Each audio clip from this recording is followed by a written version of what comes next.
Right, see this is a blue mop. It's called a stitch mop, it's a bit manky.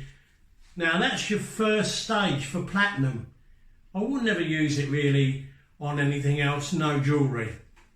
That's your second stage, yellow mop for platinum, right? Remember platinum. I don't bother with yellow, gold, silver, nothing like that. I don't do those ones at all. Now that, like, it's giant, like, it's a giant platinum mop. Can you imagine actually polishing a little ring with that mop? That's massive. It says 6 by 50 flaps, so it's 6 inches by 50 flaps, the flaps of that.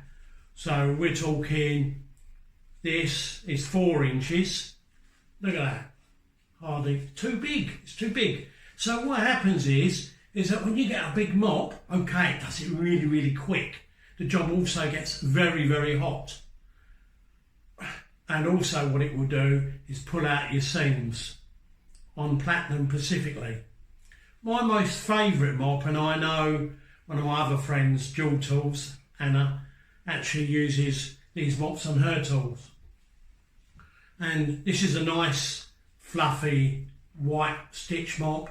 I use them on platinum, but you can just a light touch on silver gold with the right compound.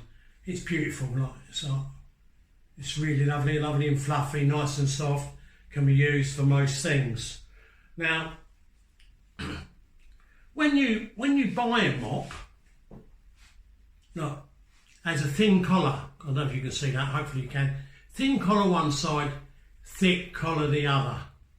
Now, when you screw it onto your spindle, you use the thick collar, right? Don't go using the thin one.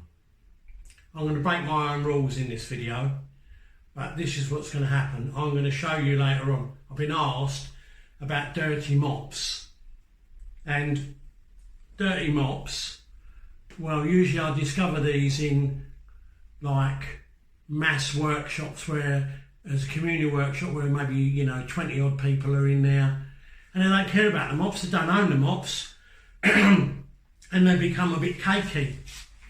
And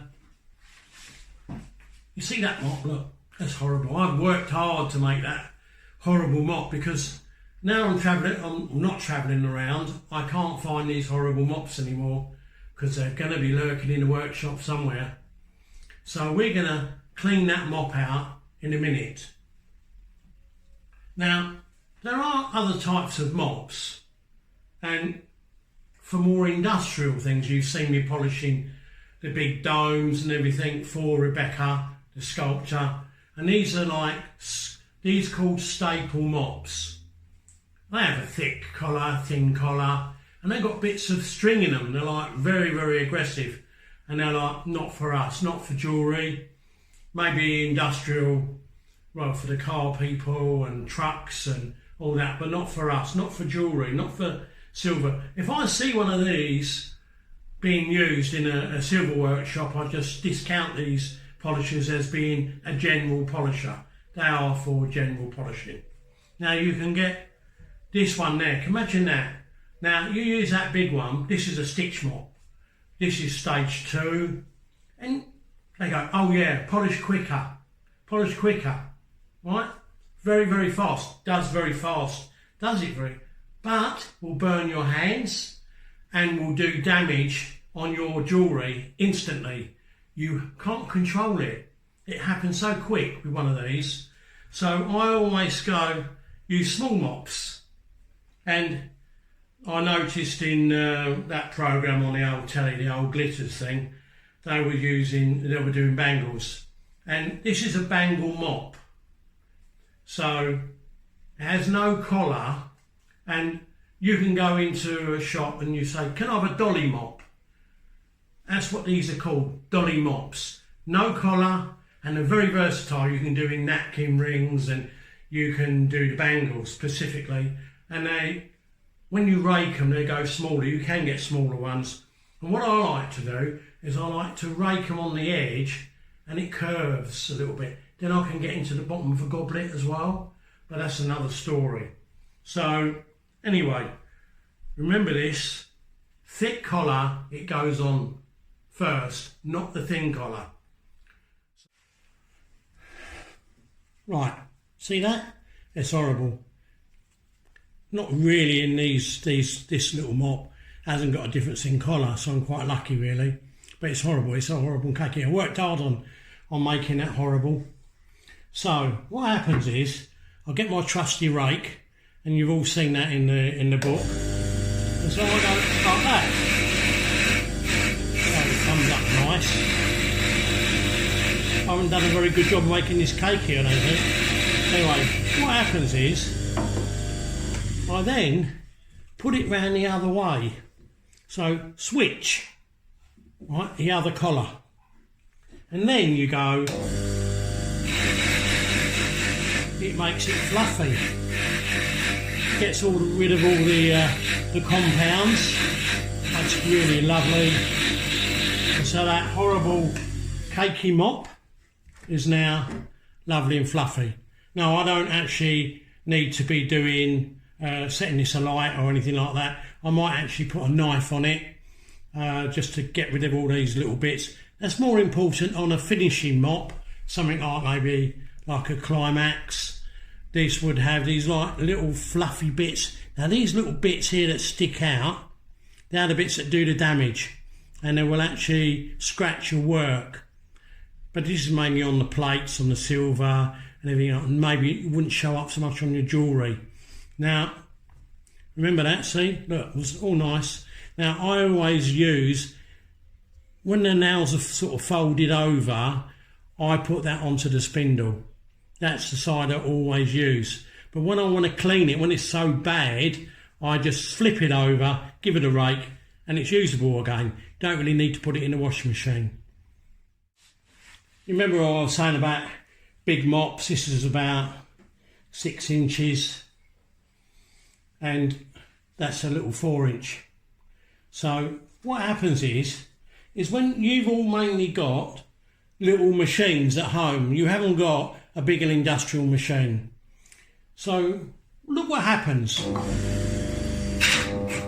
See that? Look. Because it's too big. So when you're polishing, the machine has not got enough power to control that mop. So you have to have a lighter touch. So don't go pushing, because it slows it down. If you want to do big industrial work, like stuff for churches, etc., you buy a bigger motor. Like in my main workshop, I have a 2 horsepower machine. Then you're going into 3-phase. So watch, look at that, stop, no power at all. Okay, now you do that with a little one. I'll go on this one, use a little mop, rake it out like that. Look, I can press as hard as I like. Doesn't matter, never slows down. So little mops are better for doing jewellery. Now if you want to do big stuff, get a more powerful machine. I know you like to downsize, go small, but the motor is the thing that's going to turn this mop. It needs to be powerful. Right, dolly mop.